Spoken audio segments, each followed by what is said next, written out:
नमस्कार, आप देख रहे हैं सत्य हिंदी और मैं हूं आपके साथ कृति सिंह। आइए रुक करते हैं इस वक्त की बड़ी खबरों की ओर। पाकिस्तान के रक्षा मंत्री ख्वाजा आसिफ ने संसद में बयान दिया कि अगर भारत को दोहरी जंग लड़नी पड़ी पाकिस्तान और चीन के खिलाफ तो वो गंदा खेल खेल सकता है और परमाणु हथियारों का इस्तेमाल कर सकता है।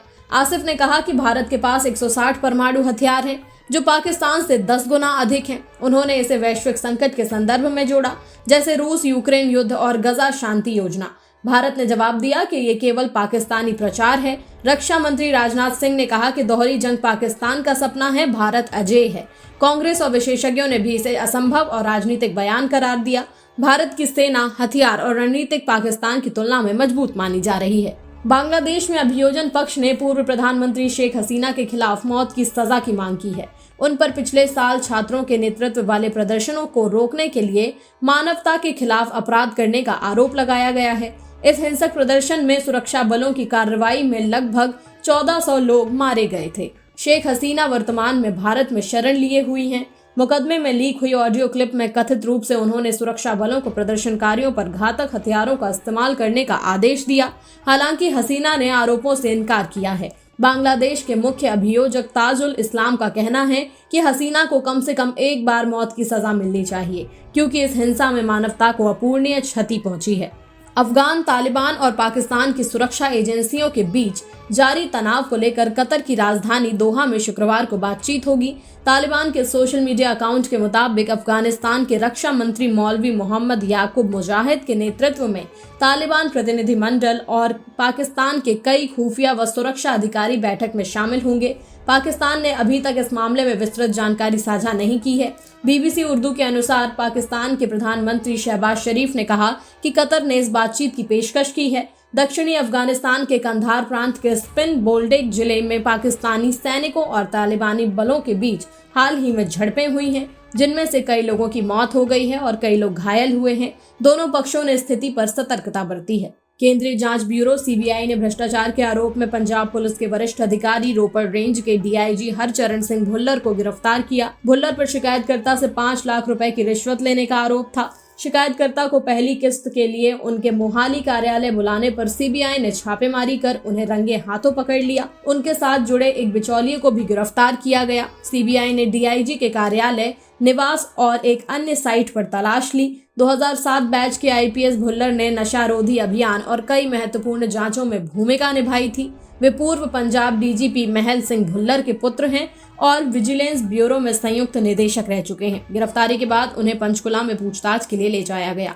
अमेरिकी राष्ट्रपति डोनाल्ड ट्रंप ने ट्रुथ सोशल पर लिखा कि अगर हमास गजा में लोगों की हत्या करना जारी रखता है तो अमेरिका के पास उनके खिलाफ घातक कार्रवाई करने के सिवा कोई विकल्प नहीं बचेगा। ट्रंप की ये टिप्पणी तब आई जब ऑनलाइन वीडियो में गजा में हमास फाइटर्स द्वारा सार्वजनिक फांसी और अन्य बल प्रदर्शन दिखाए जा रहे थे। ये घटनाएं उसी सप्ताह की हैं जब ट्रंप और मिस्र के राष्ट्रपति अल सीसी ने गजा शांति शिखर सम्मेलन में शांति दस्तावेज पर हस्ताक्षर किए थे। ट्रंप की 20 नुकीली शांति योजना के बाद ही इसराइल और हमास ने बातचीत की सहमति जताई थी, लेकिन हाल की हिंसा ने तनाव बढ़ा दिया है। ट्रंप ने अपने पोस्ट में इसे सौदा नहीं बताया बल्कि कठोर प्रतिक्रिया की वकालत दी। गृह मंत्री अमित शाह ने इंडिया टुडे से खास बातचीत में साफ किया कि बिहार चुनाव में NDA फिलहाल नीतीश कुमार के नेतृत्व में लड़ रहा है, लेकिन चुनाव के बाद सभी सहयोगी मिलकर तय करेंगे कि मुख्यमंत्री कौन होगा।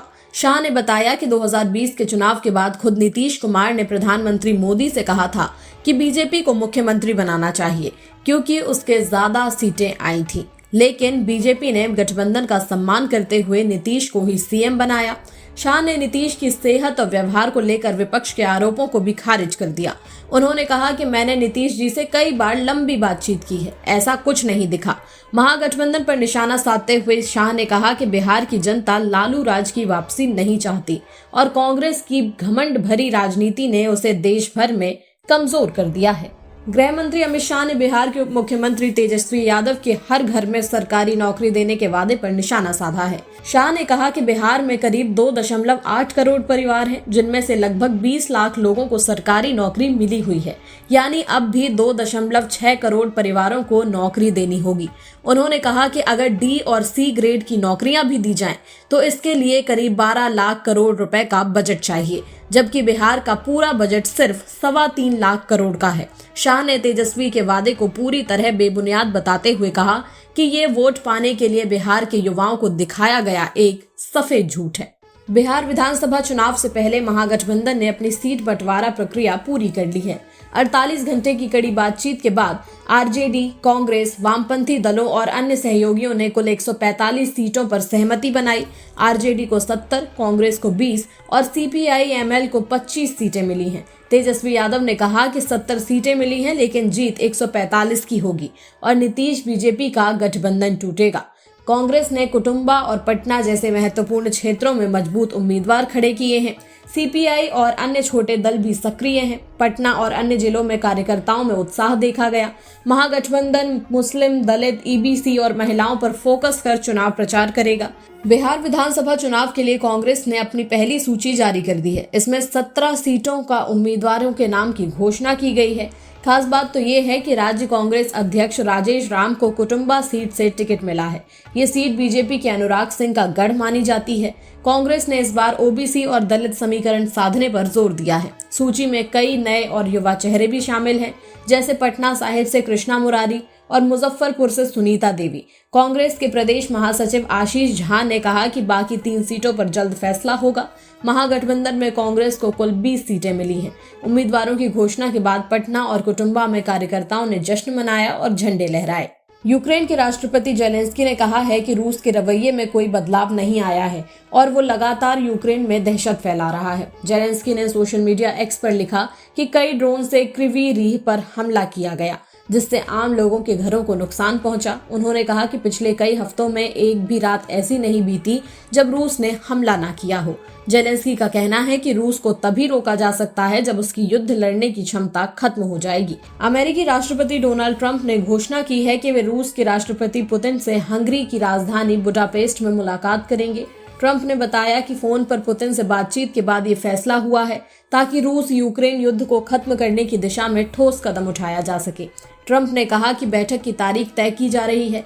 उन्होंने बताया कि पुतिन ने अमेरिका को मध्य पूर्व में शांति के प्रयासों के लिए बधाई दी और कहा कि वही मॉडल यूक्रेन युद्ध खत्म करने में भी मदद कर सकता है।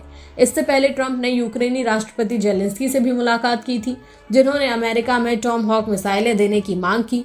दोनों नेता अगस्त में अलास्का में भी मिल चुके हैं, लेकिन तब कोई ठोस नतीजा नहीं निकल सका। मध्य प्रदेश के कटनी जिले में दलित व्यक्ति पर हमला और उसके ऊपर पेशाब करने की अमानवीय हरकत करने का शर्मनाक मामला सामने आया है।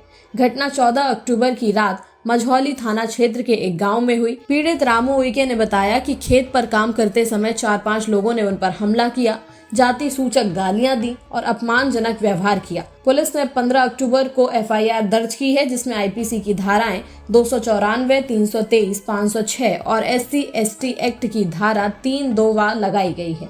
एसपी धर्मेंद्र सिंह ने कहा कि आरोपियों की तलाश जारी है और जल्द ही गिरफ्तारी होगी।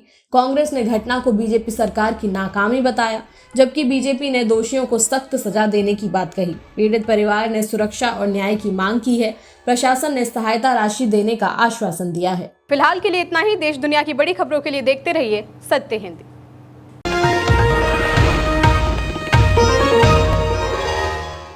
Copyright disclaimer under Section 107 of the Copyright Act 1976. Allowance is made for fair use for purposes such as criticism, comment, news reporting, scholarship, and research. Fair use is a use permitted by copyright statute that might otherwise be infringing.